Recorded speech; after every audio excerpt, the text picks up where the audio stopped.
A poor mother takes her daughter for ice cream with a few coins, but a young billionaire sees the scene and does the unthinkable. The park was full that Sunday afternoon.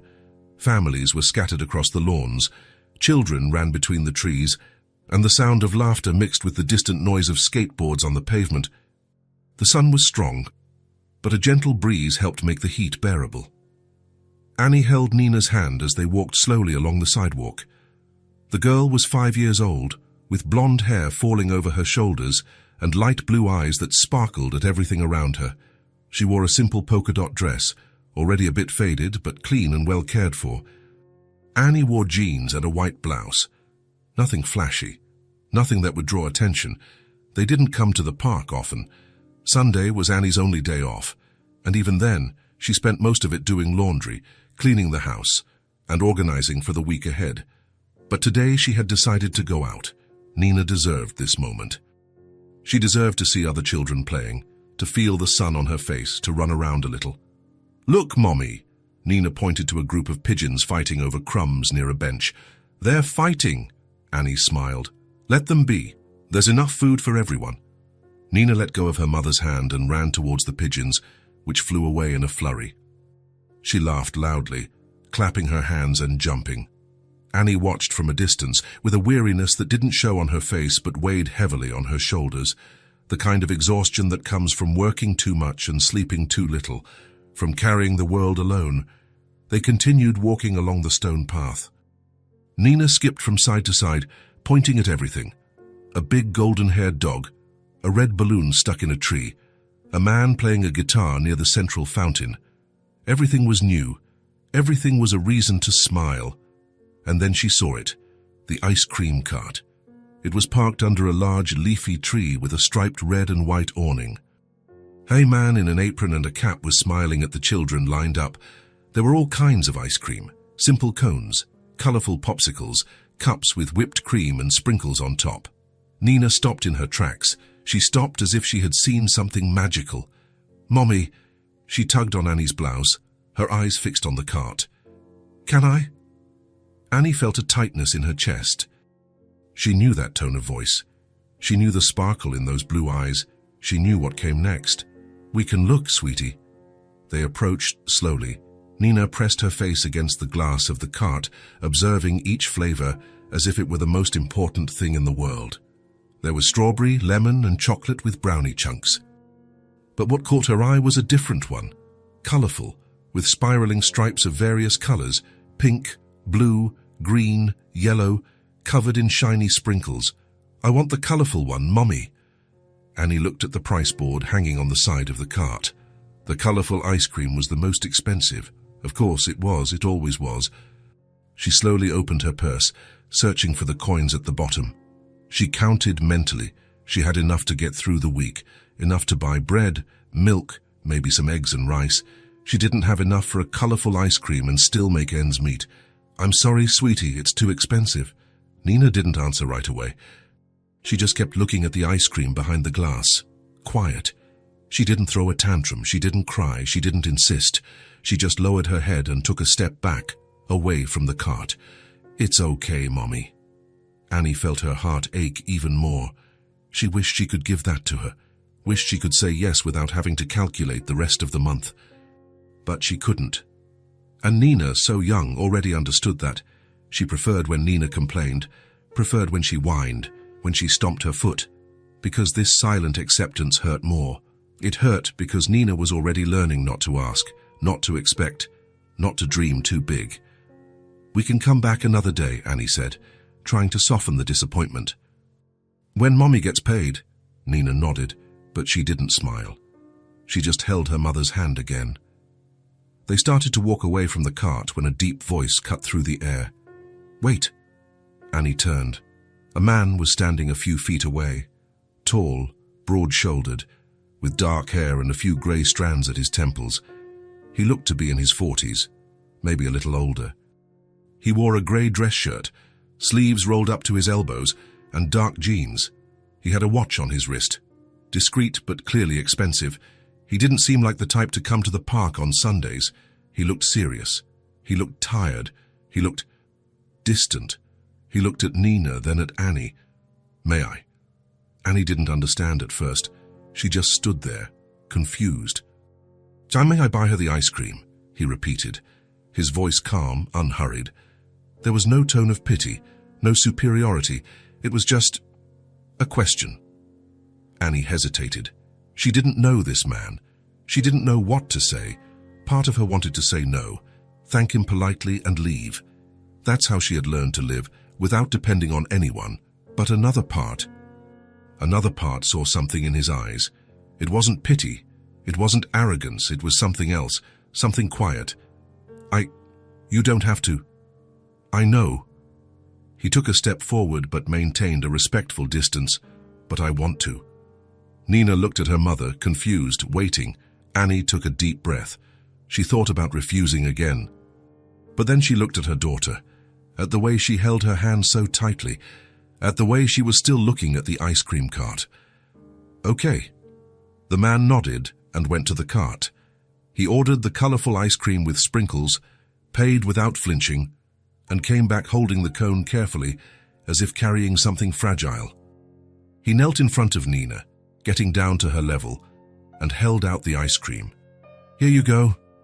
Nina looked at her mother again, silently asking for permission. Annie nodded. Then Nina took the ice cream, her blue eyes shining again, that smile returning to her face. "Thank you," she said softly, almost a whisper. The man smiled. It was a small, almost shy smile. As if he wasn't used to smiling, as if he had forgotten how— "You're welcome." Annie approached, adjusting her purse on her shoulder. "Thank you, sir. Really, that was very kind of you." He shook his head. "You don't have to thank me." "Yes, I do." Annie held the strap of her purse firmly, keeping her posture straight. "It's not every day that someone does something like this." He looked at her for a moment, as if he wanted to say something but didn't know what. Then he looked away and put his hands in his pockets. "Enjoy your Sunday." And he began to walk away, strolling slowly through the park. Nina licked her ice cream, happy. But she was still watching the man as he left. Watching with that pure, childlike curiosity. "Mommy, he's nice." Annie watched him too. She saw the way he walked, slowly, alone, hands in his pockets, shoulders slightly slumped. She saw how he didn't look at anyone, how he seemed to be there, but at the same time not there at all. Like someone who was present only physically, but distant in every other way. "Yes, he is, sweetie. Yes, he is."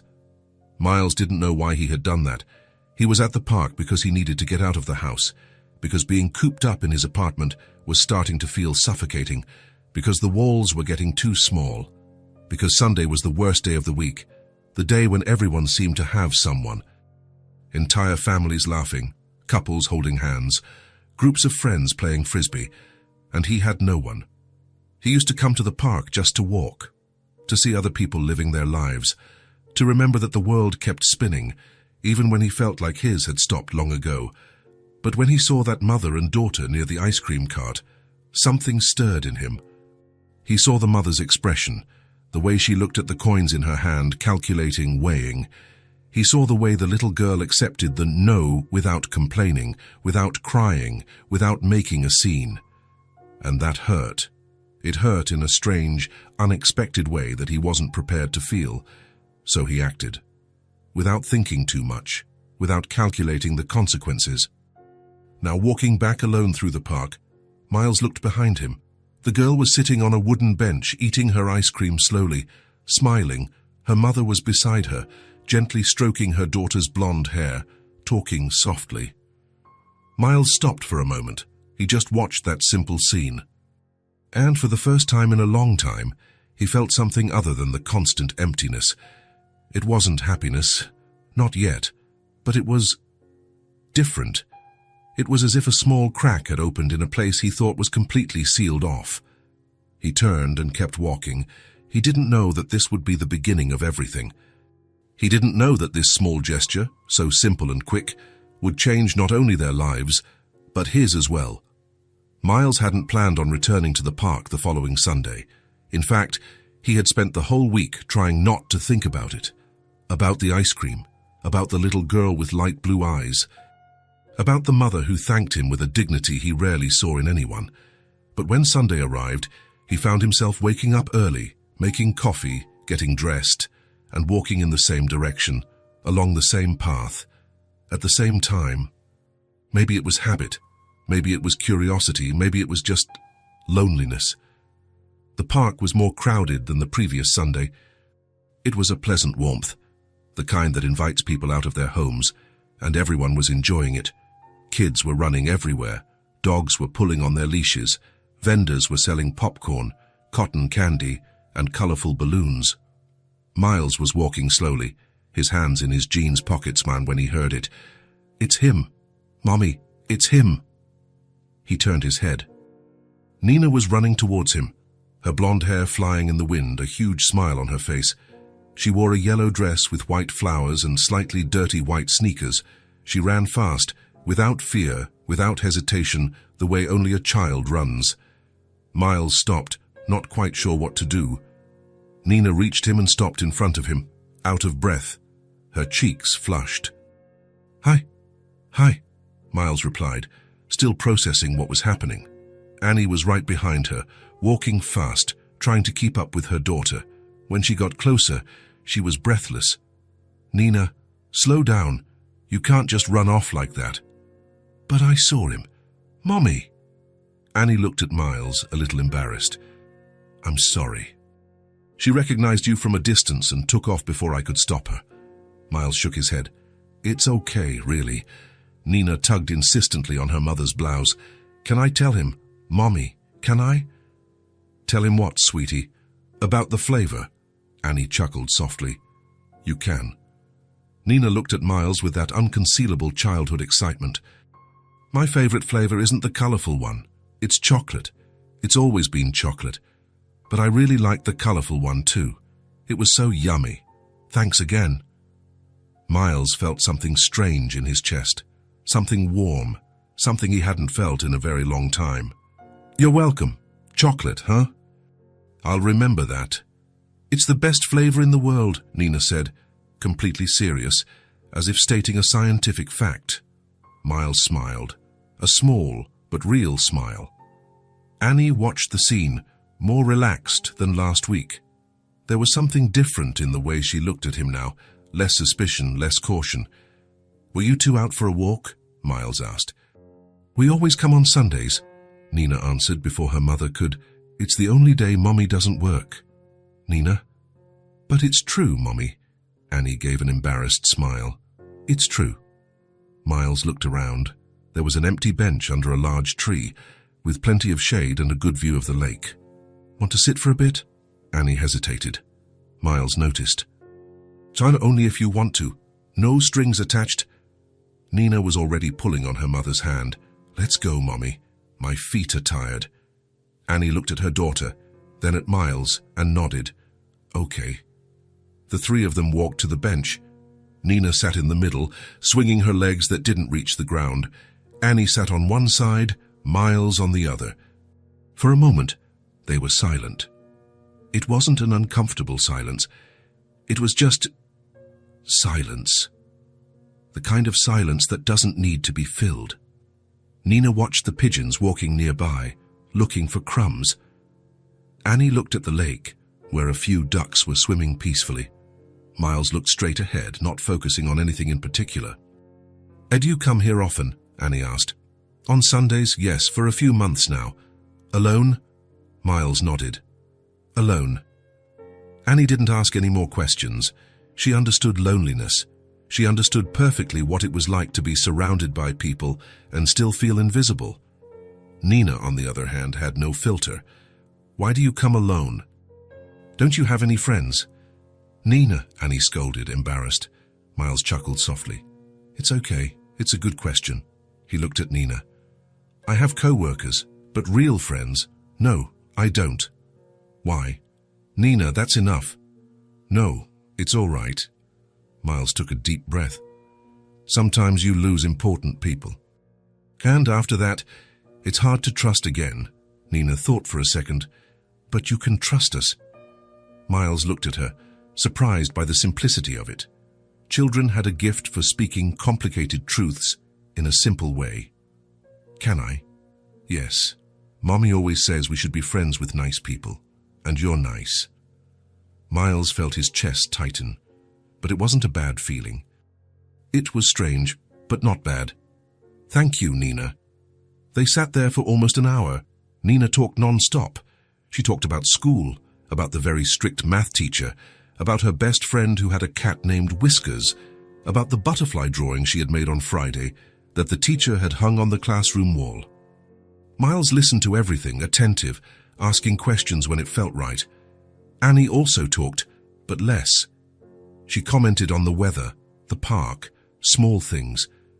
Miles noticed that Annie didn't talk about herself, not about work, not about home, not about her life. She kept her distance, and he respected that. But Nina, unintentionally, gave away pieces of the story. Tamami works a lot. She leaves early and comes back late. Nina. But it's true.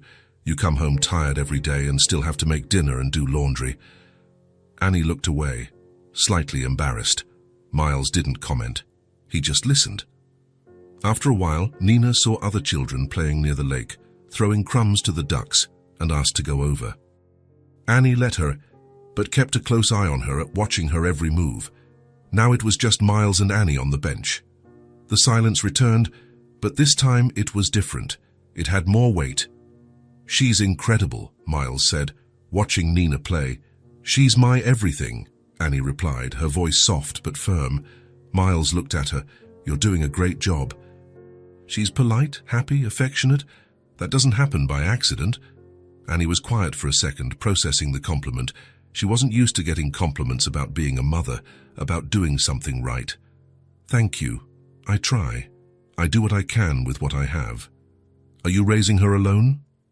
Annie looked at him, weighing whether she should answer. Whether she should open up. Then she nodded slowly. Yes, always have. Her father was never in the picture, never wanted to be. Miles didn't press. He completely respected her space. They sat there for a few more minutes, just watching Nina play with other children. She was laughing, running, completely at ease. Sometimes they didn't need to talk. The silence was enough. Nina came running back after a while, her face flushed from all the activity. Mommy, I made a friend. She's 5 years old too. That's great, sweetie. Nina threw herself onto the bench between them, breathing heavily. I'm tired. Annie lovingly ran a hand through her daughter's blonde hair. Rest for a little bit. Nina looked at Miles. Dad, you like to draw. I'm not very good at it. I am. The teacher always praises my drawings. It's true, Annie confirmed. She draws very well. Can I make a drawing for you? Nina asked spontaneously. Miles felt something stir in his chest. I would like that very much. Then I'll do it. I'll make a really pretty drawing and bring it to you. When? Nina thought for a second. Next Sunday. Will you be here? Miles looked at Annie, waiting for her approval. She nodded with a small smile. I will, Miles replied. Promise?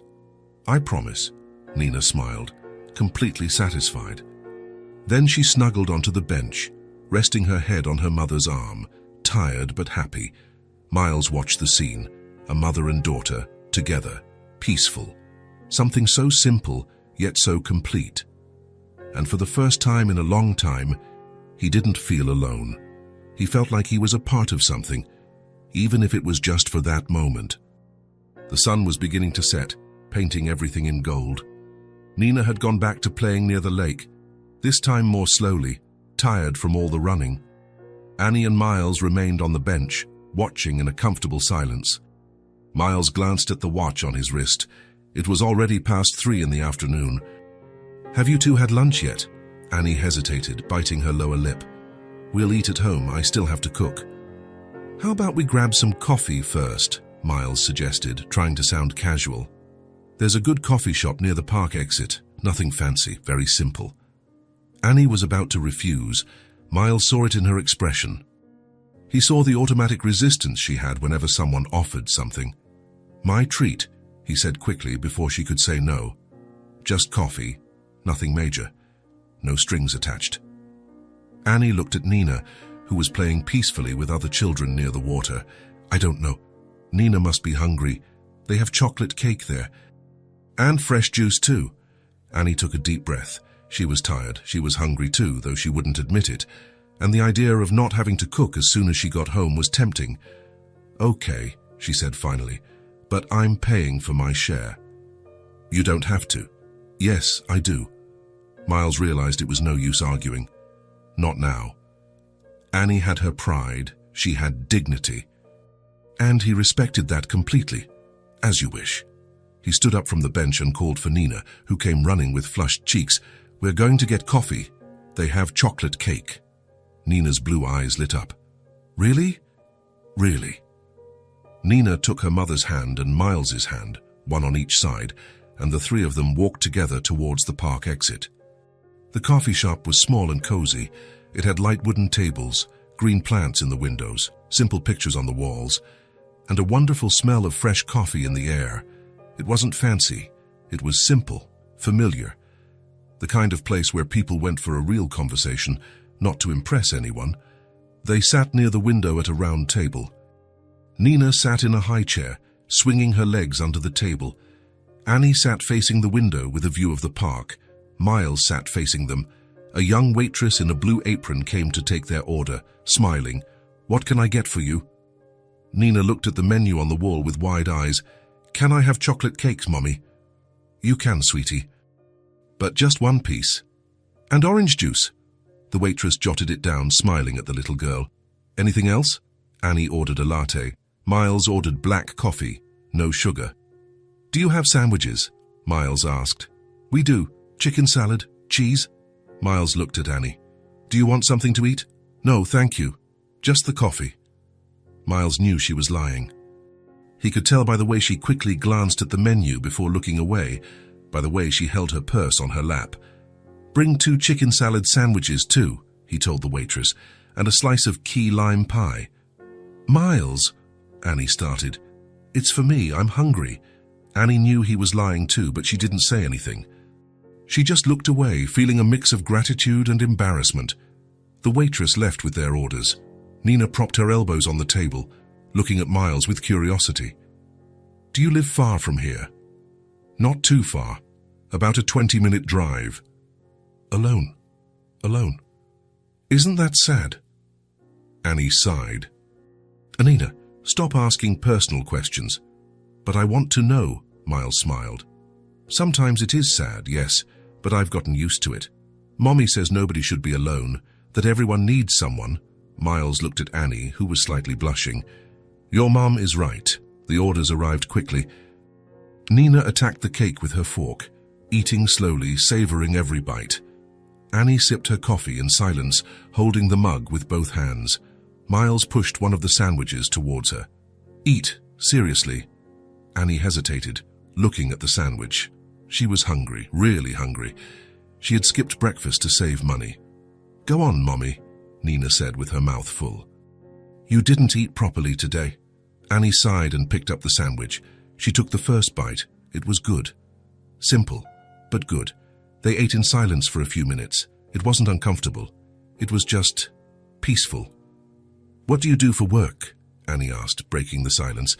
"I have a company in the tech industry. We develop software for other businesses." "That must be nice," Miles shrugged.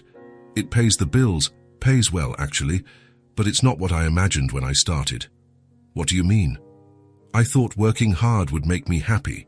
I thought that having success, making money, building something big would fill some void inside me." He paused. "But it didn't." Annie looked at him with genuine attention. "And what do you think does fill it?"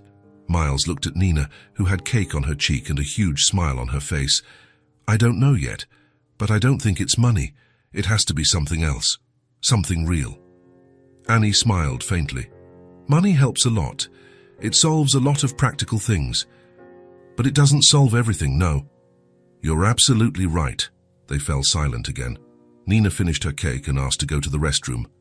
Annie got up to go with her. "I'll be right back." Miles was left alone at the table, watching the bustle of the coffee shop. Couples talking softly, friends laughing, an old woman reading a newspaper, life happening all around. When Annie returned with Nina, she seemed more relaxed. She sat down again, picking up her coffee mug. Thank you for the meal. That was very kind. You don't have to thank me. Yes, I do. Annie looked at him directly.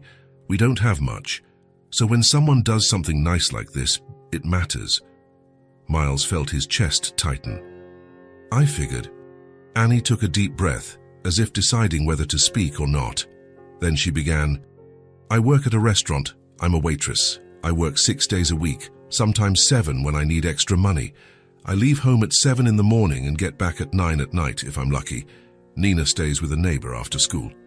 Miles listened in silence, without interrupting. I've raised Nina alone since the beginning. Her father, who he never wanted to be involved, never helped, never showed up. So it's always been just her and me. That must be very difficult. It is. Annie looked at her daughter, who was drawing with a colored pencil the waitress had given her. But we've always managed. I do what I can. Miles saw the strength in her, the dignity, the determination to keep going even when everything was hard. The rent went up this month, Annie continued, her voice lower. It went up a lot, almost 30%. The landlord said it's the market rate now, that there's nothing to be done. That's outrageous. It is, but I have nowhere else to go. I can't afford a better place, so I accept it and try to work overtime. You're already working too much. I know. Annie gave a tired smile. But there's no other choice, you know? I have to pay the bills, I have to feed Nina, I have to keep a roof over our heads. Miles was silent for a moment, thinking, evaluating. Can I ask you a question? You can. Have you ever thought about changing jobs? Annie laughed without humor. Every day, but I'm not qualified. I didn't finish college. I have no experience in anything other than serving food. Do you know how to use a computer? Annie frowned. The basics. Why? Miles took a deep breath. He was about to do something he hadn't planned, but it felt right. I'm looking for a receptionist at my company, someone to answer phones, organize schedules, greet clients, nothing too complicated. Business hours, Monday to Friday, 9 to 6. Annie stopped drinking her coffee. She looked at him, processing. Are you offering me a job? I am. Why? Because I need someone, and you need a job. Miles looked directly into her eyes. This isn't charity, Annie. It's a real job. You'd get a salary, benefits, everything by the book. It's not a favor. Annie was silent, her eyes shining slightly. I don't know what to say. You don't have to say anything now. Think about it. But I have no office experience. You'll learn. It's simple. Answering phones, scheduling meetings, greeting people. You deal with customers every day at the restaurant. It's similar. Annie fidgeted with her empty cup, thoughtful. What would the salary be? Miles named a figure. It was more than she made at the restaurant. Much more. Annie's eyes widened. That's a lot. It's the fair salary for the position. Miles, I can't accept this. You're doing this out of pity. I'm not. Miles leaned forward, serious. I don't do charity. I never have. If I'm offering, it's because I genuinely need someone and I think you can handle it. If it were charity, I would just give you money. But it's not that, it's a job. Annie looked at Nina, who was still drawing, oblivious to the conversation. I don't know. Think about it. No pressure. If you don't want it, that's fine. We'll still be friends. Miles paused. But if you do, the position is there. Annie bit her lip, her eyes welling up. Why are you doing this? Miles thought about the answer. He thought about everything he had felt in the past few weeks, the loneliness, the emptiness, and how this mother and daughter had changed something in him. Because helping you is the most right thing I've felt like doing in a very long time. Annie looked away, discreetly wiping the corner of her eye. Thank you, truly. You don't have to thank me. Just think about it and give me an answer when you're ready. And if I say no, we'll keep seeing each other here at the park, keep having coffee, keep being friends. Miles smiled. Our friendship doesn't depend on this. Annie looked at him, and for the first time there was complete trust in her gaze. I'll think about it. That's all I ask. Nina held up her drawing. Look, Mummy, I made a heart. Annie smiled, wiping away the last of her tears. It's beautiful, sweetie. Nina offered the drawing to Miles. It's for you. Miles took the paper carefully, looking at the red heart in the center. Thank you, Nina. I'll keep it. Really? Really? Nina smiled, satisfied. They stayed at the coffee shop a little longer, talking about lighter things. Nina talked about school, about the new teacher, about the kitten her friend got. Miles talked about the park, about how he enjoyed walking there. Annie talked about how Nina loved to draw, how she filled entire notebooks with colorful pictures. It was simple conversation, good conversation, heartwarming conversation. When the sun was lower, Miles glanced at his watch. It's getting late. Do you two need to go? Annie looked out the window. Yes, I still have some things to do at home. They stood up. Miles paid the bill at the counter before Annie could protest again. When they left the coffee shop, the air was cooler. The streetlights were beginning to turn on. Annie held Nina's hand. Thank you for everything, for the coffee, the conversation, for everything.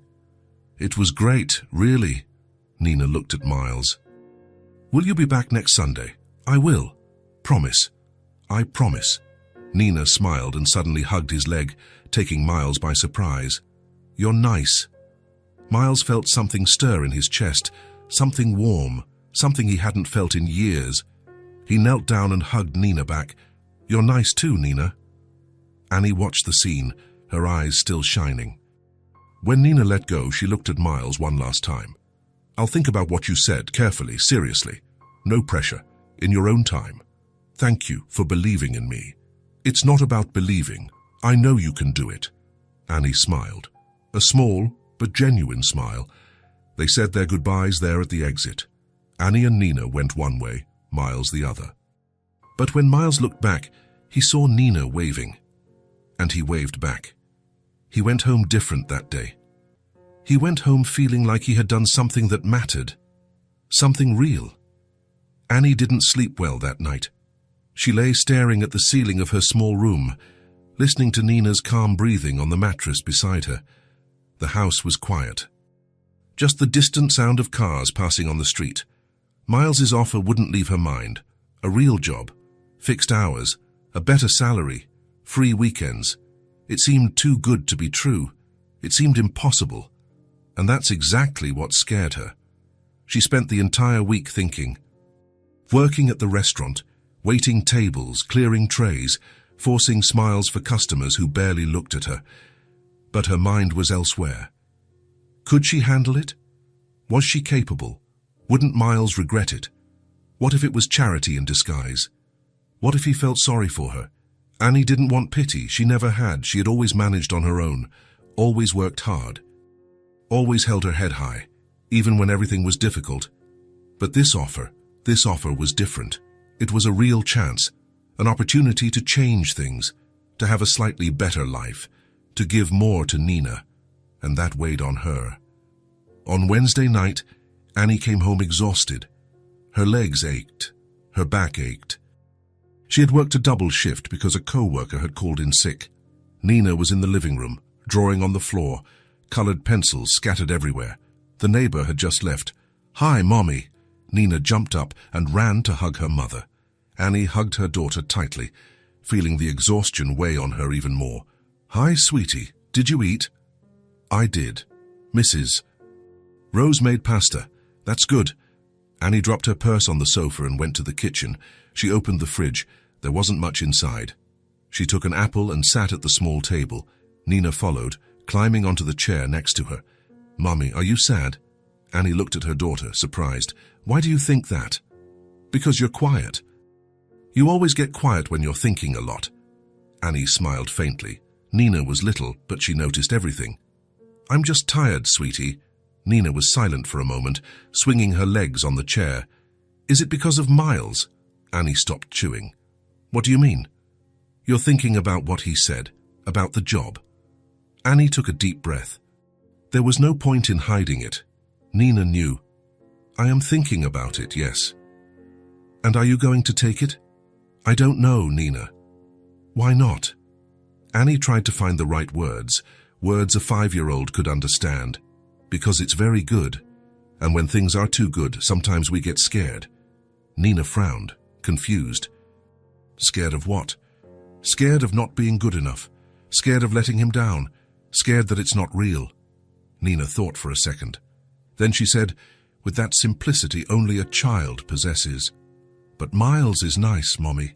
He likes us. Annie felt her chest tighten. You think so? I know so. I can see it. He smiles when he's with us. He's happy.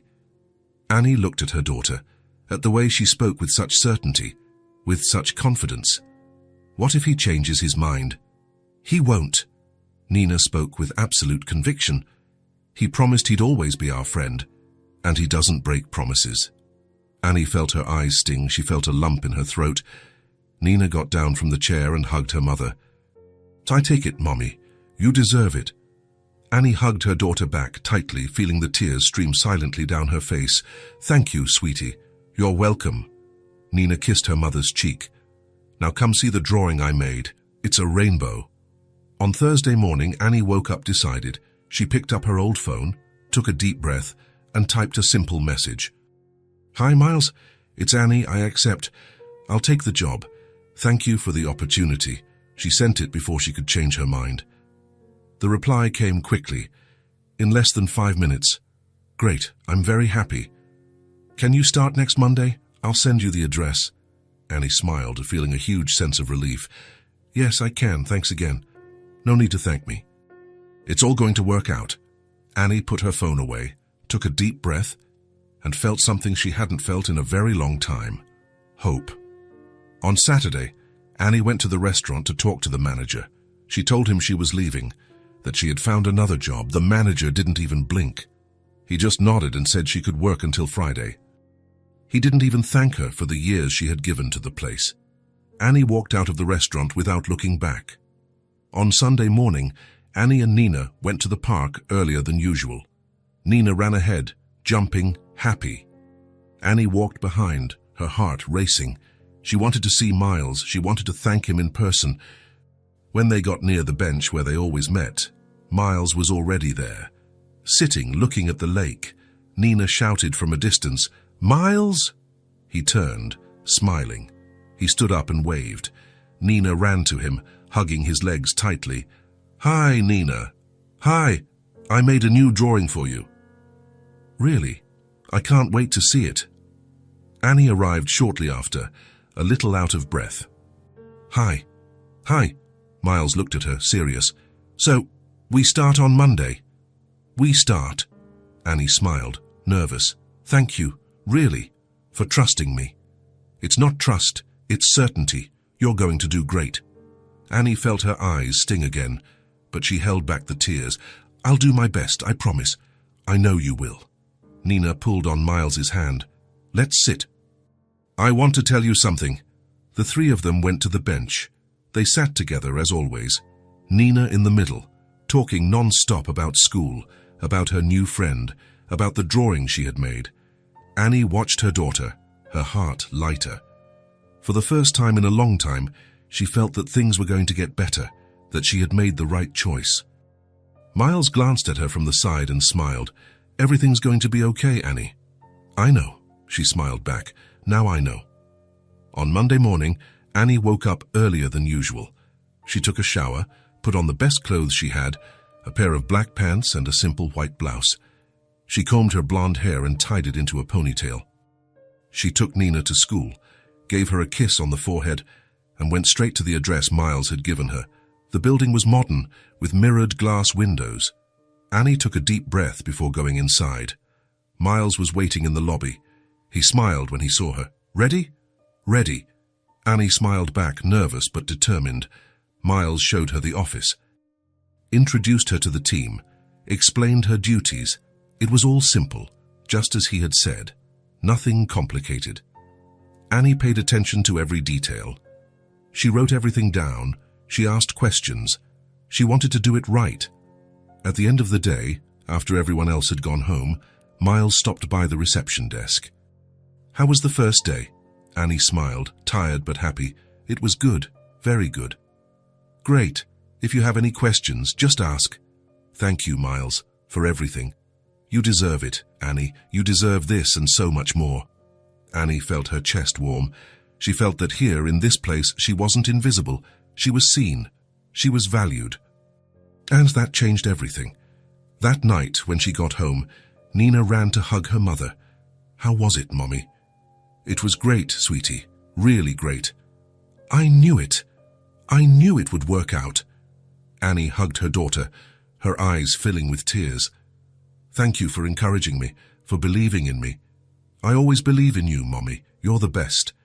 Annie smiled. For the first time in a long time, she believed it too. Things were changing, and she wasn't afraid anymore. Annie had been at the company for 3 weeks. 3 weeks that had completely changed everything. The fixed hours, the better salary, the free weekends with her daughter. For the first time in years, she could breathe. She could plan the month without panic. She could buy groceries without calculating every cent. She could take Nina to the park without guilt. She could sleep through the night without waking up startled, worried about the next day. And Miles continued to show up at the park every Sunday, without fail. On that particular Sunday, it was warmer than usual. The sun was strong, but a breeze helped. Nina had taken off her sneakers and was dipping her feet in the edge of the lake, laughing when the ducks came close. Annie and Miles were talking on their usual bench, watching. "How's it going at the company?" Miles asked, looking at her. "Really?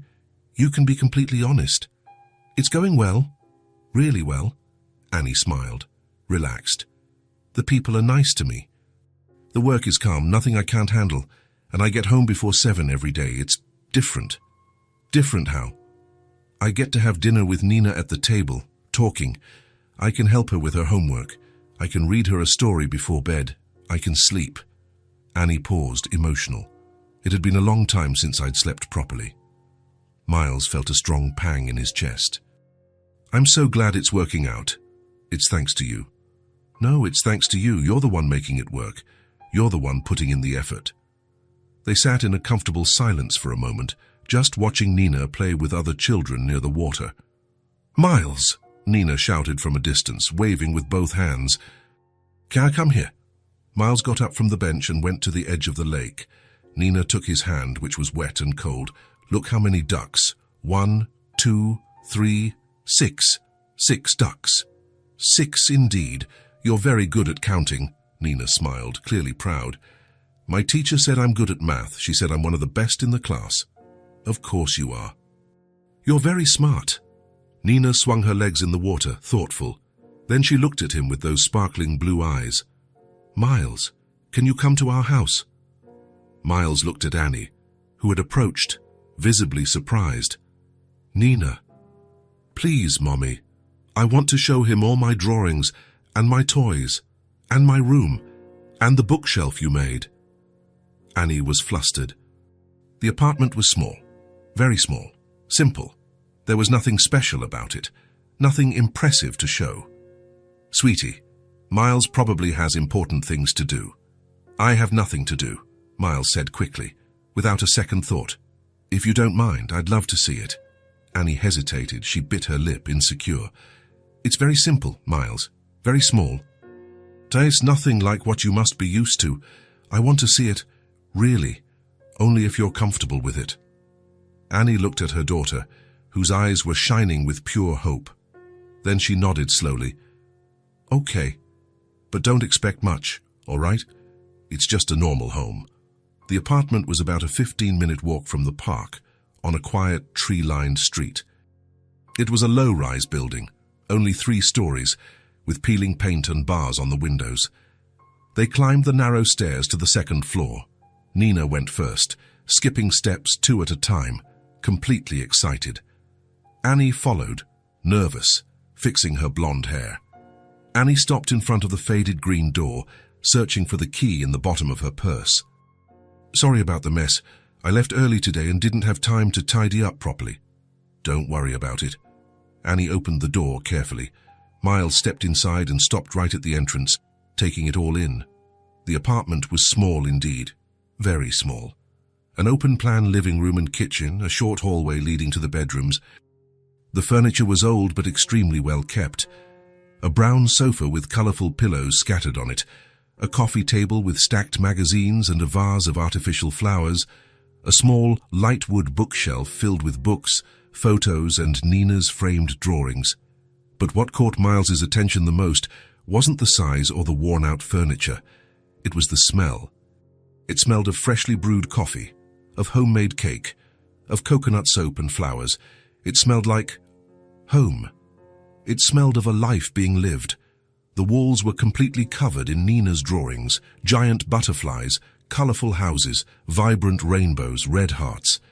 Some with makeshift cardboard frames, others taped directly to the wall with clear tape. There was a red and white checkered blanket thrown over the sofa. There were small plants on the windowsill, some with flowers, others just green, but all of them alive and well cared for. There was life in there. There was soul. There was love in every corner. "It's small, I know," Annie said nervously, quickly arranging the sofa pillows, "but it's what we can afford. It's what we have." Miles looked at her, completely serious. "It's beautiful, Annie. It's truly beautiful." Annie stopped fluffing the pillows, surprised. "Really? Very serious. It's welcoming. It's full of life. It's a real home." Annie felt her face grow warm, blushing slightly. She wasn't used to compliments like that, sincere compliments. Nina pulled hard on Miles's hand. "Come see my room, come on." She practically dragged Miles down the short, narrow hallway. The room was tiny. It could only fit a single bed, a small dresser with stuck drawers, and a wooden shelf filled with colourful children's books and stacked drawing pads. But the walls were completely, absolutely covered in drawings. Every available inch had colour, pure life, limitless imagination. "Did you make all of these?" Miles asked, genuinely impressed. "All of them. Mommy has kept all my drawings forever. She never throws any away." "They are absolutely beautiful, Nina. You have so much talent." Nina grabbed a thick notebook from the shelf, nearly knocking others over. "Look at this one. I made it last week at school." Miles sat on the edge of the narrow bed, and Nina immediately sat beside him, carefully opening the notebook. They were simple children's drawings, but full of touching details. Houses with flower gardens, smiling, colourful animals, people holding hands, hearts everywhere. Annie appeared at the bedroom door, leaning against the frame, silently watching the scene. Miles sitting on her daughter's bed, listening to every word with genuine attention. Nina talking non-stop, excited, completely at ease, happy. "Want some coffee?" Annie asked softly, almost shyly. Miles looked at her and smiled warmly. "I'd love some." "Thank you." They went back to the living room. Nina stayed on the wooden floor, drawing in a new notebook. Miles sat on the brown sofa. Annie went to the tiny kitchen to make coffee. Miles observed the room more calmly now, without rushing. There were photos on a shelf. Annie and Nina at the beach, smiling under the sun. Baby Nina, sleeping on her stomach. A younger Annie, clearly pregnant, smiling with a protective hand on her round belly. "Coffee's ready," Annie said gently, bringing 2 simple white mugs. She sat on the sofa next to him, leaving a small but respectful space between them. Miles took the hot mug and took a careful sip. "This is very good, really, really good." "Thank you. It's one of the few things I know how to do well." They sat in a peaceful silence for a moment, just sipping their coffee slowly. Nina continued to draw on the floor, completely focused, her tongue sticking out. "You have a real home here," Miles said suddenly, looking around attentively. "There's love in every corner, there's care, there's real meaning." Annie looked at him, clearly surprised by the observation. "You really think so?" "I know so. I can feel it in the air. Anyone would." Annie looked away, nervously fidgeting with her hot mug. "I've always tried to make this a good place for Nina, even with so little money, even with old furniture and peeling walls. I always wanted her to feel safe here. To know she has a real home, and she knows she feels completely safe. Anyone can see that." Miles looked at his own mug, thoughtful, distant. "My house isn't like this, not at all. It's big. It has expensive imported furniture. It has everything money can buy, but it doesn't have this. It has no soul at all. Annie looked at him with genuine, curious attention. Why not? Miles took a deep breath before answering. Because I've lived alone for many years, because I've never had anyone to share all that space with, because it's just a place where I sleep and keep my things. It's not a home. It never has been. Annie felt a pang of empathy in her chest, but it can be. It can still become a real home. How? How do I do that? By putting things in it that really matter to you. Photos of good times, objects that mean something to your heart, opening the windows, letting the natural light in, getting living plants. Annie smiled faintly. A home doesn't need to be big or expensive. It just needs to have life. It needs to have you really there. Miles looked at her, and in that exact moment, he felt something he hadn't felt in a very, very long time. True belonging. It wasn't physical attraction. It wasn't romance. It was something different, simpler, infinitely more profound. It was the comforting feeling of being in the absolute right place, with the right people. So I thank you for letting me in here today, Miles said, completely sincere, for letting me see all this, for trusting me. Thank you for wanting to really get to know it. Annie smiled, more relaxed now. It's not much, but it's ours. It's what we built together. It's perfect just the way it is. Nina suddenly stood up from the floor, carefully holding a piece of paper. Miles, I finished. Finished what, Nina? The special drawing I promised to make. Remember, at the park a few weeks ago, I said I was going to make a very special drawing just for you. Miles leaned forward, interested. I remember perfectly. Can I see it? Nina handed him the paper with her two small hands, extremely careful, as if it was something absolutely precious and fragile. Miles took the drawing gently and looked at it closely. It was their park bench, leafy green trees on both sides, colorful ducks swimming in the blue lake in the background, white clouds in the sky, and sitting on the bench, 3 people drawn with great care. A blonde woman with long hair, a small blonde girl, and a tall man with dark hair. Annie, Nina, and him together. At the top of the drawing, in large, colorful, and neat letters, "You are our friend." Miles stood completely still, just staring. He felt his throat tighten. He felt his eyes burn intensely. He felt something break inside his chest. "Do you like it?" Nina asked anxiously, biting her lip. "Is it pretty?" Miles couldn't speak right away. He could only nod, too emotional. Annie noticed immediately. She saw his eyes shining dangerously. "Nina, I think he likes it very much," she said softly, touching her daughter's shoulder. Miles discreetly wiped the corner of his eye with the back of his hand and looked at Nina. "It's the most beautiful drawing I've ever seen in my entire life," Nina beamed, her eyes sparkling. "Really? Very serious, as serious as it gets. Can I keep it forever?" "Of course." "I made it especially for you to keep." Miles held the drawing with extreme care, as if it could tear or disappear at any moment. "I'm going to take very, very good care of it. I'm going to put it on my fridge, right in the center. That way, I'll see it every single day."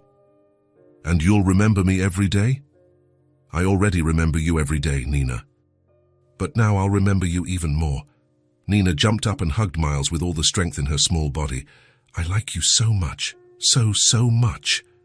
Miles hugged the little girl back, holding her tight, feeling his chest literally explode with pure emotion. "I like you so much too, Nina. Much more than you can imagine."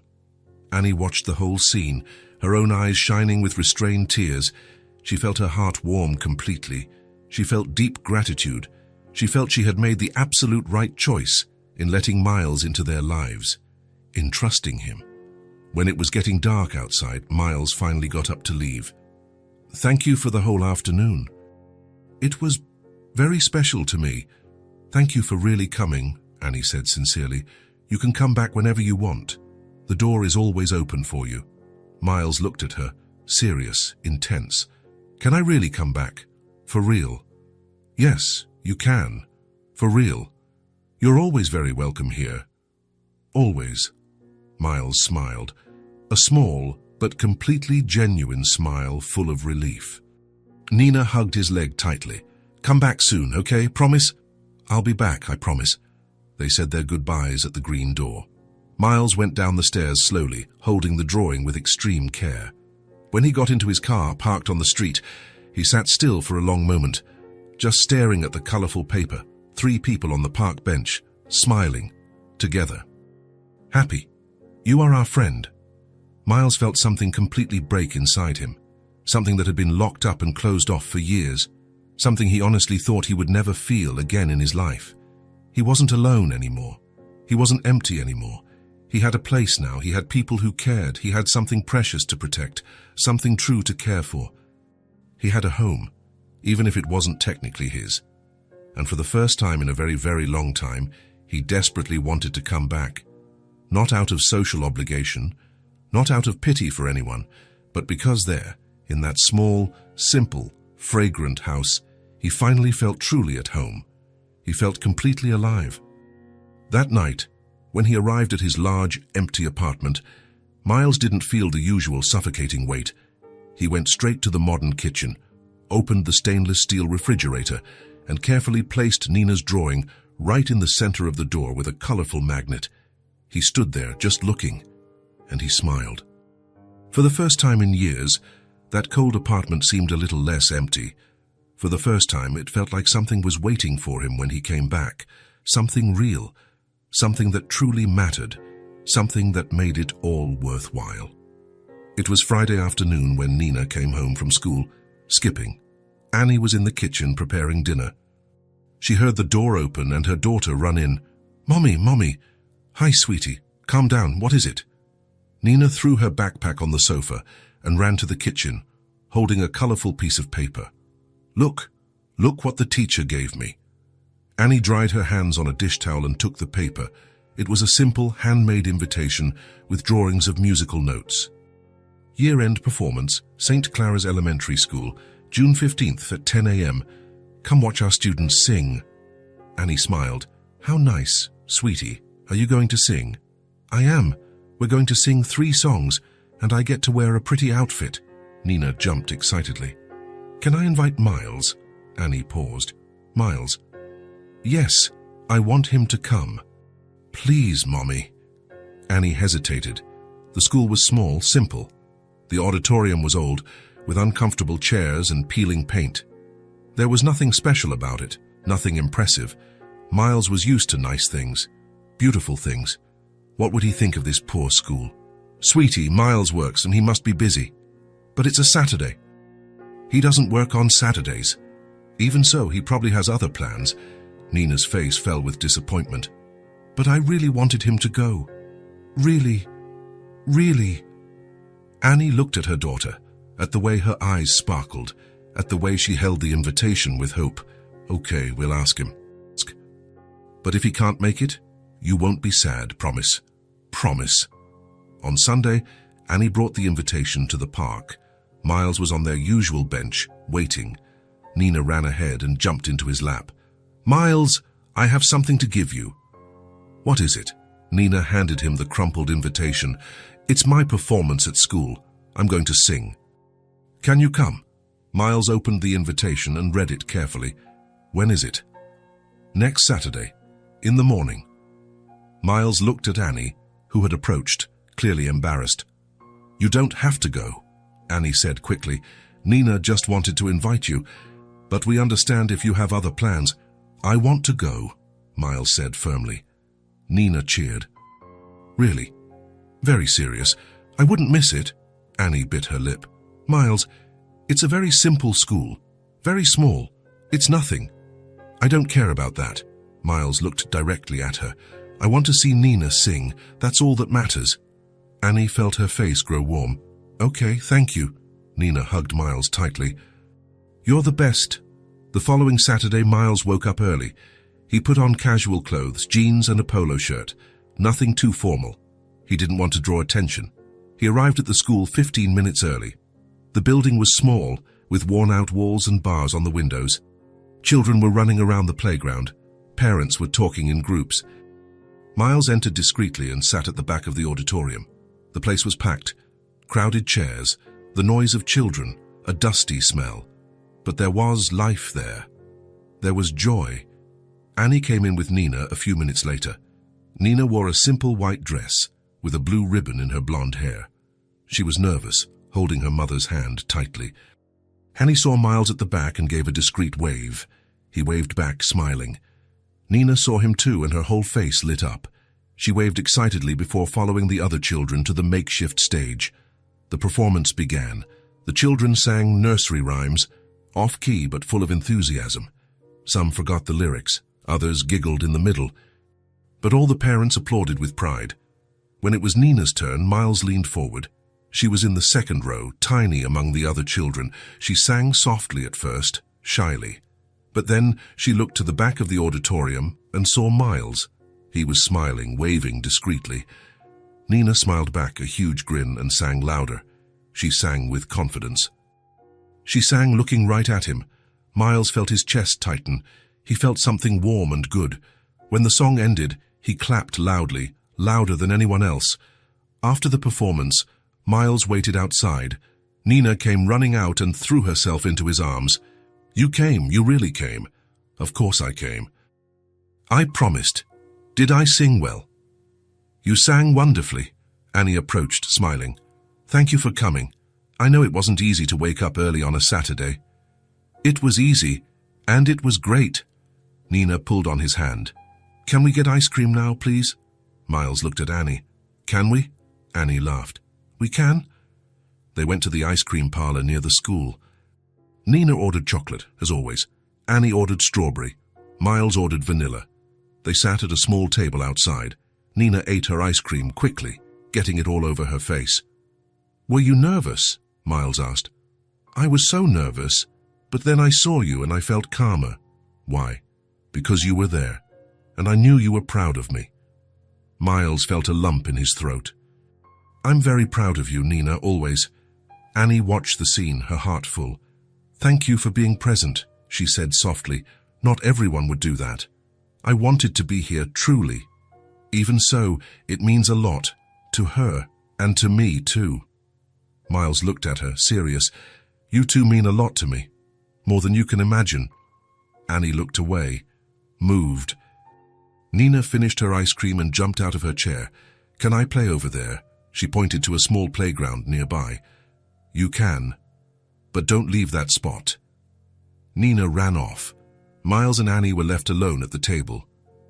"You didn't have to come," Annie said, "but I'm glad you did. I didn't come out of obligation. I came because I wanted to. Because I'm a part of your lives now." Annie looked at him, her eyes shining.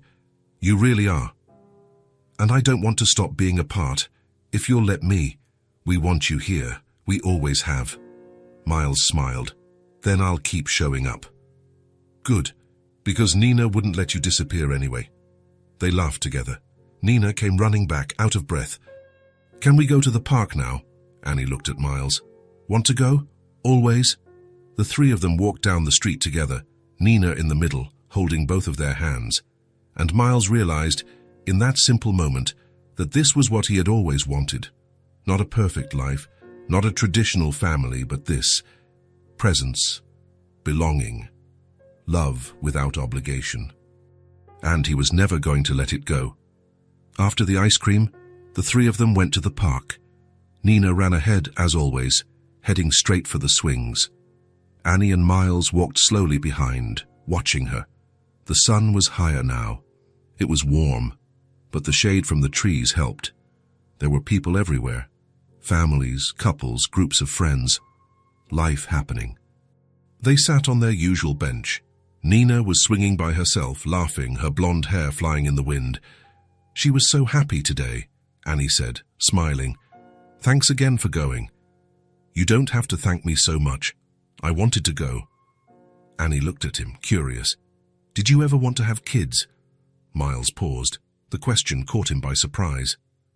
"I did. A while ago I wanted to very much. And now? Now? I don't know. Things changed." Annie noticed the different tone in his voice. Heavier, more distant. What happened, Miles? He was silent for a long moment, just watching Nina play. Then he took a deep breath. I was married about 3 years ago. Annie looked at him, surprised. He had never talked about this. I didn't know. I don't talk about it much, about that time. Annie waited, not pushing, letting him speak at his own pace. Miles continued, his voice low. We had been together for 5 years. I thought it was forever, you know. I trusted her completely, planned a future, wanted to build a family. He paused, clenching his hands. And then I found out she was with someone else. For months. A business partner of mine, someone I considered a friend, someone I trusted as much as I trusted her. Annie felt her chest tighten. Miles, I'm so sorry. They hid it for almost a year, a whole year. I was working, trusting, planning, and they were lying straight to my face. His voice was heavy, not with anger, but with old pain, pain that still hurt.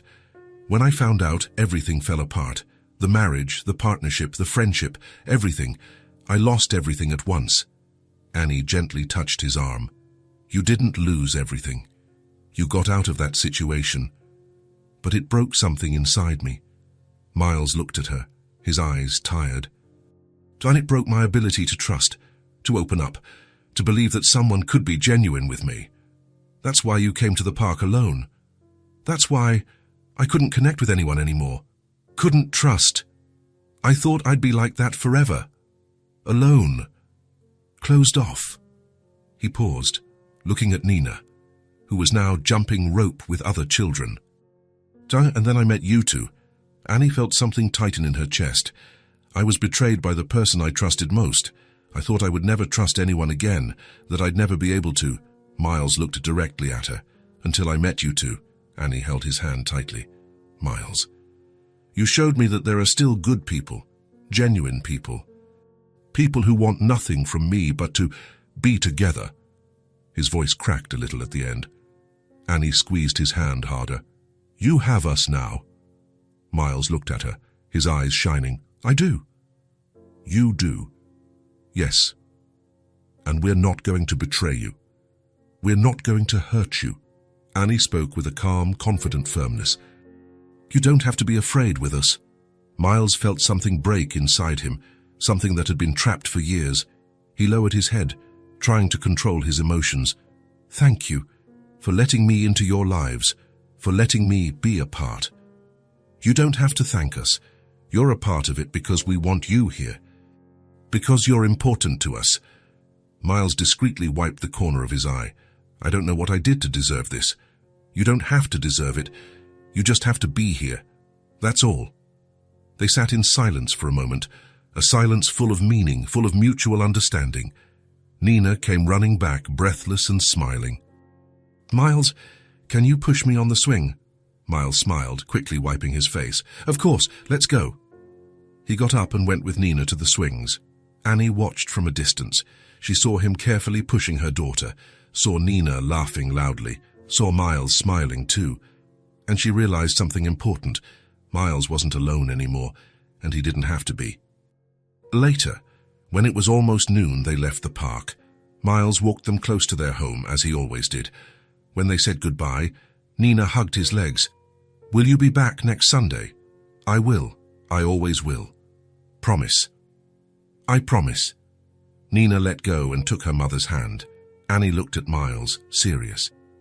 Thank you for trusting us. For sharing that. Thank you for listening. For not judging. We would never judge you. Annie smiled faintly. You're our friend, and real friends don't judge. They just accept. Miles felt his chest warm.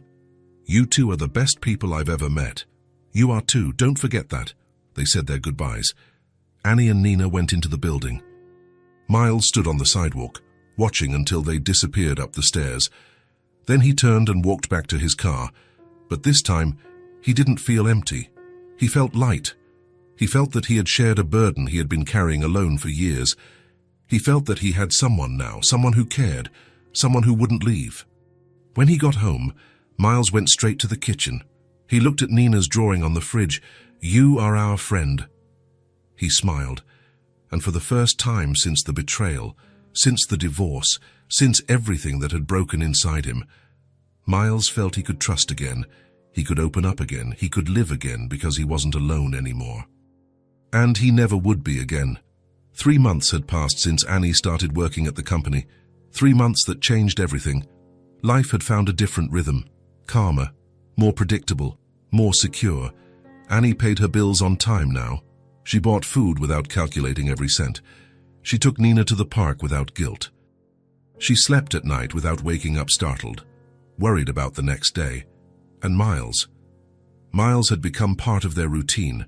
Every Sunday at the park, every week, a few quick visits in the late afternoon, simple dinners at the small apartment, conversations in the kitchen while Annie made coffee. Nina drawing on the living room floor, Miles sitting on the old sofa watching with a smile. It was simple. It was good. It was real. On that particular Sunday, it was a beautiful day. A cloudless blue sky, a strong but not suffocating sun, a light breeze that made the leaves dance.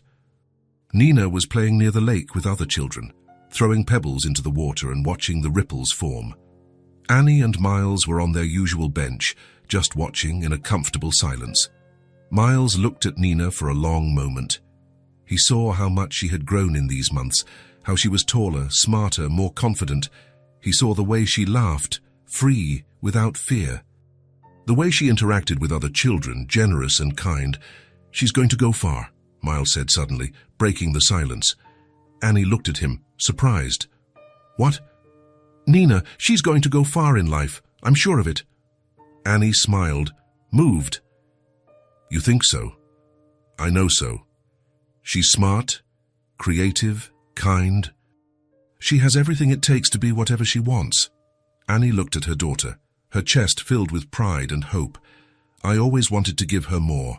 I always wanted her to have opportunities I never had. But on my own, it was hard to see how that would be possible." Miles was silent for a moment, thoughtful. Then he took a deep breath. "I want to do something for her." Annie looked at him, confused. "You already do so much. You gave me a job, you—" "It's not that, it's something else." Miles turned to face her completely, serious. "I want to set up a fund for Nina." Annie blinked, processing. "A fund? An educational fund? For when she's older? For college, for courses, for whatever she needs. I want her to have every possible opportunity." Annie stood frozen, in shock. "Miles, I can't accept that." "It's not a favor, Annie," Miles spoke firmly. "It's not charity.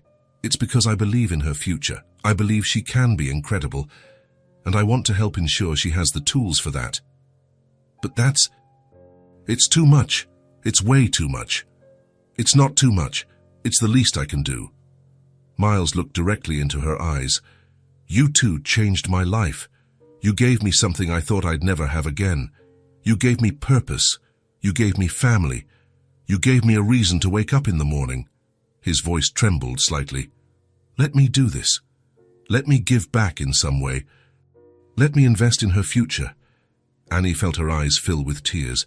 She tried to hold them back, but couldn't. They streamed silently down her face. "No one has ever cared about us as much as you do." Miles felt his own chest tighten. "You deserve this and so much more." Annie wiped her tears with the back of her hand, trying to compose herself. "I don't know how to thank you. I don't know what to say."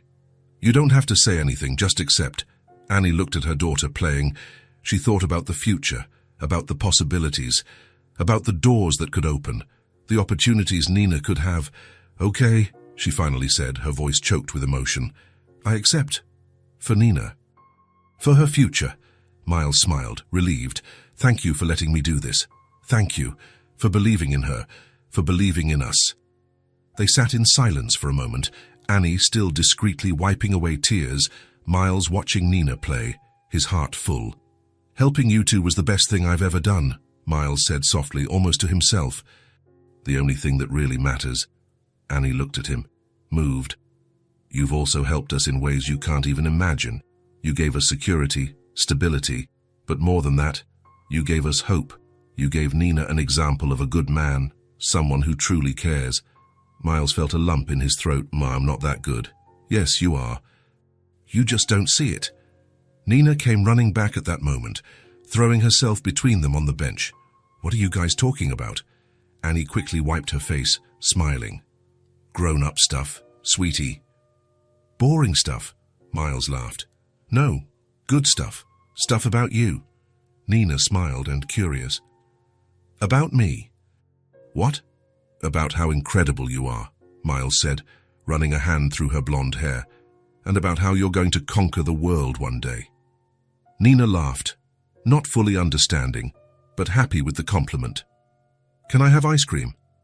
Annie looked at Miles, who was already getting up. Let's go. They went to the ice cream cart. Nina ordered chocolate, as always. Annie ordered strawberry. Miles ordered lemon.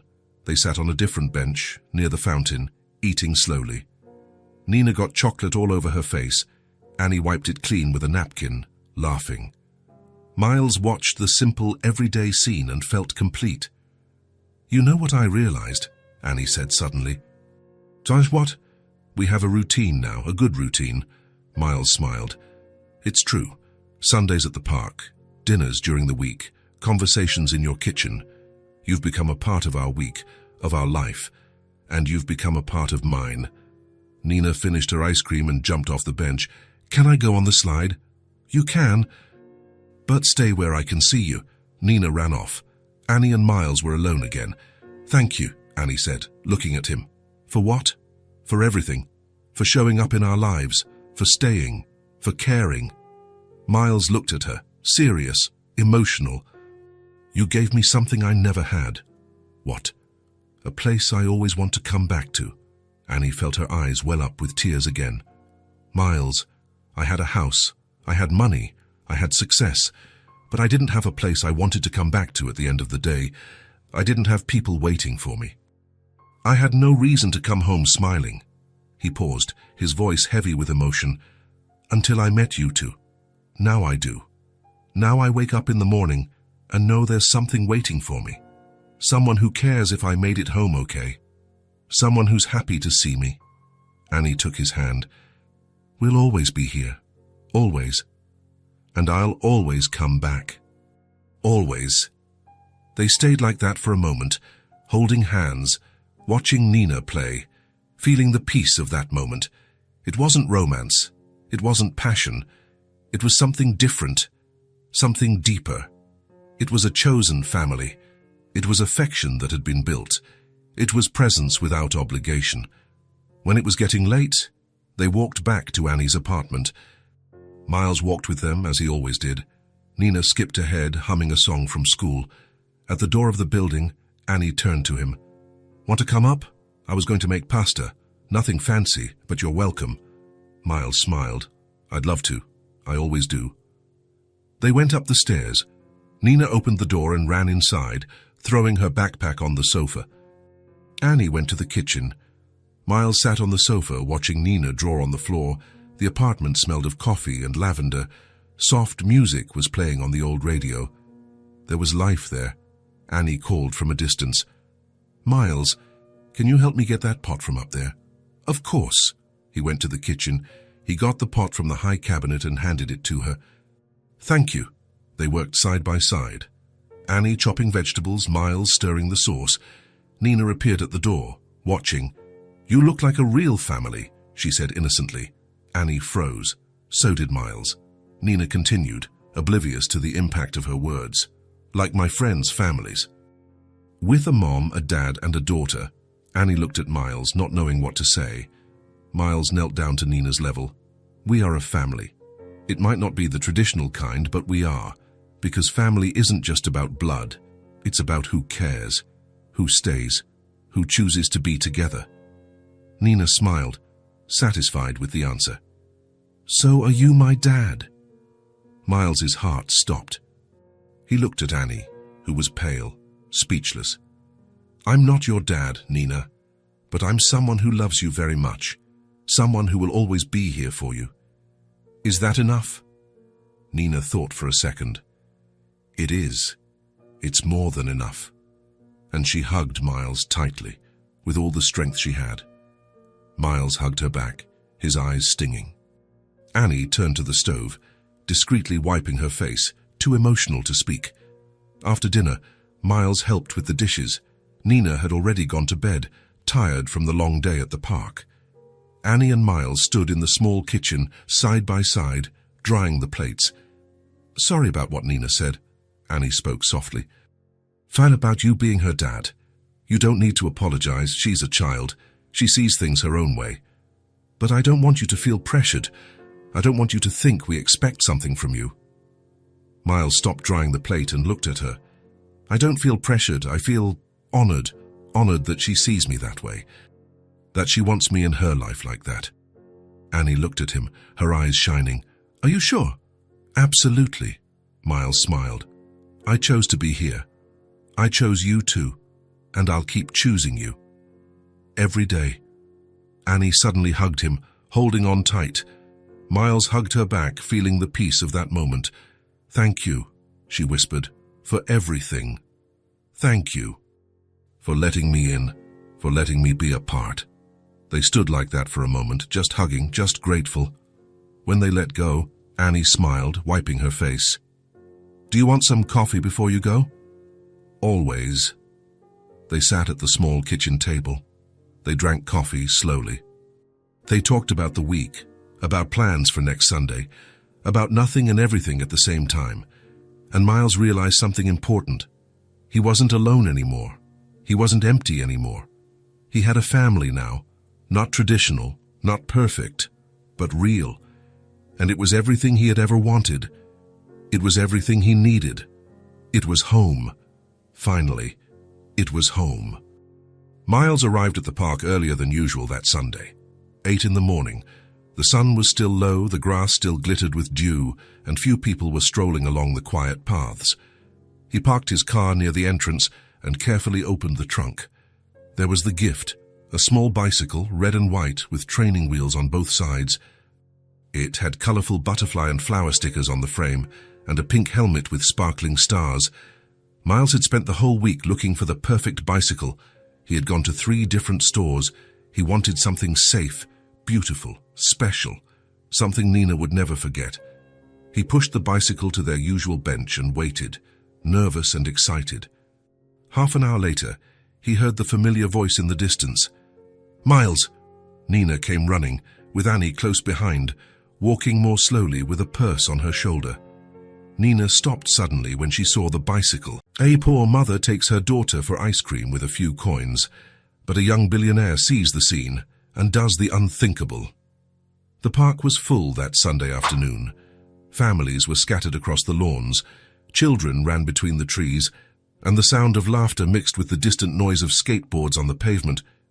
The sun was strong, but a gentle breeze helped make the heat bearable. Annie held Nina's hand as they walked slowly along the sidewalk. The girl was 5 years old, with blonde hair falling over her shoulders and light blue eyes that sparkled at everything around her. She wore a simple polka-dot dress, already a bit faded but clean and well cared for. Annie wore jeans and a white blouse. Nothing flashy, nothing that would draw attention. They didn't come to the park often. Sunday was Annie's only day off, and even then, she spent most of it doing laundry, cleaning the house, and organizing for the week ahead. But today she had decided to go out. Nina deserved this moment. She deserved to see other children playing, to feel the sun on her face, to run around a little. "Look, Mommy!" Nina pointed to a group of pigeons fighting over crumbs near a bench. "They're fighting!" Annie smiled. "Let them be. There's enough food for everyone." Nina let go of her mother's hand and ran towards the pigeons, which flew away in a flurry. She laughed loudly, clapping her hands and jumping. Annie watched from a distance, with a weariness that didn't show on her face but weighed heavily on her shoulders, the kind of exhaustion that comes from working too much and sleeping too little, from carrying the world alone. They continued walking along the stone path. Nina skipped from side to side, pointing at everything.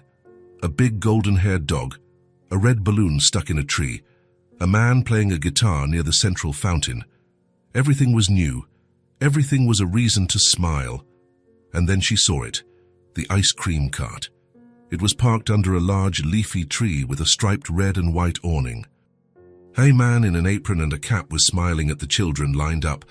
There were all kinds of ice cream, simple cones, colorful popsicles, cups with whipped cream and sprinkles on top. Nina stopped in her tracks. She stopped as if she had seen something magical. "Mommy," she tugged on Annie's blouse, her eyes fixed on the cart. "Can I?" Annie felt a tightness in her chest. She knew that tone of voice. She knew the sparkle in those blue eyes. She knew what came next. "We can look, sweetie." They approached slowly.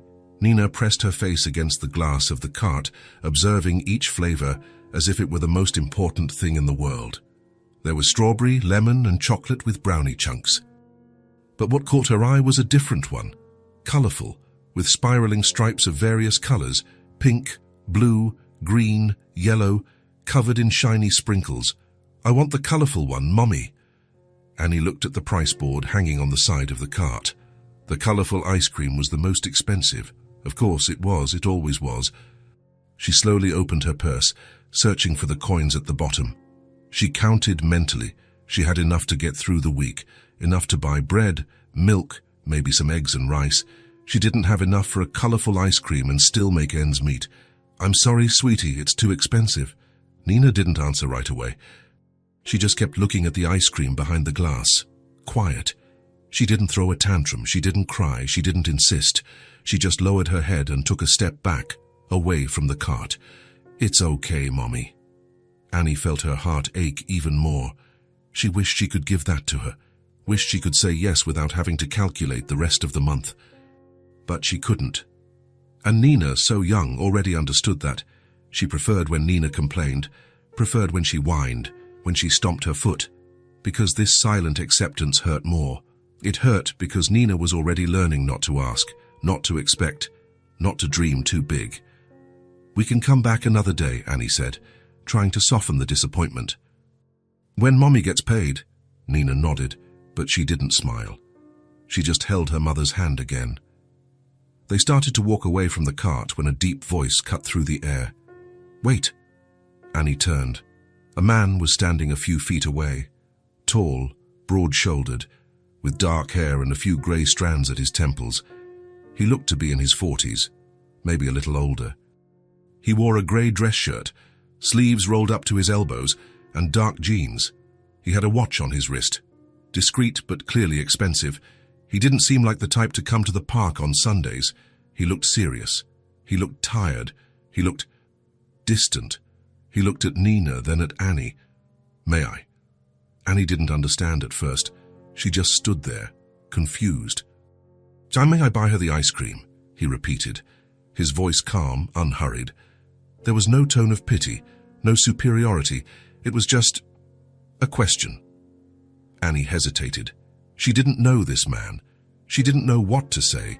Part of her wanted to say no, thank him politely and leave. That's how she had learned to live, without depending on anyone. But another part saw something in his eyes. It wasn't pity. It wasn't arrogance. It was something else, something quiet. You don't have to. I know." He took a step forward but maintained a respectful distance. "But I want to." Nina looked at her mother, confused, waiting. Annie took a deep breath. She thought about refusing again. But then she looked at her daughter, at the way she held her hand so tightly, at the way she was still looking at the ice cream cart. "Okay." The man nodded and went to the cart. He ordered the colorful ice cream with sprinkles, paid without flinching, and came back holding the cone carefully, as if carrying something fragile.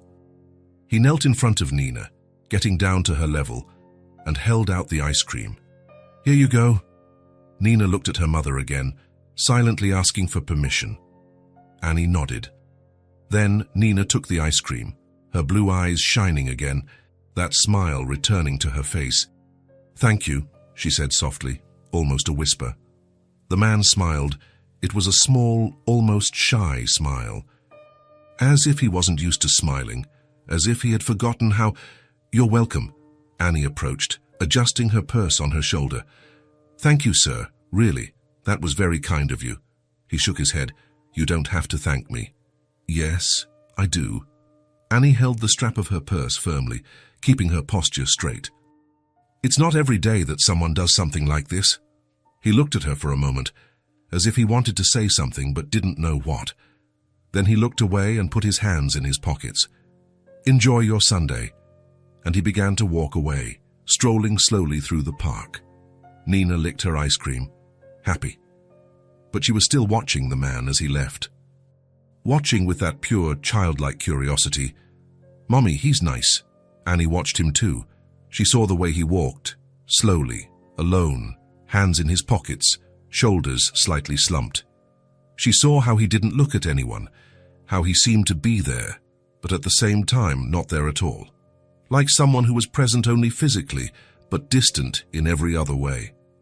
"Yes, he is, sweetie. Yes, he is." Miles didn't know why he had done that. He was at the park because he needed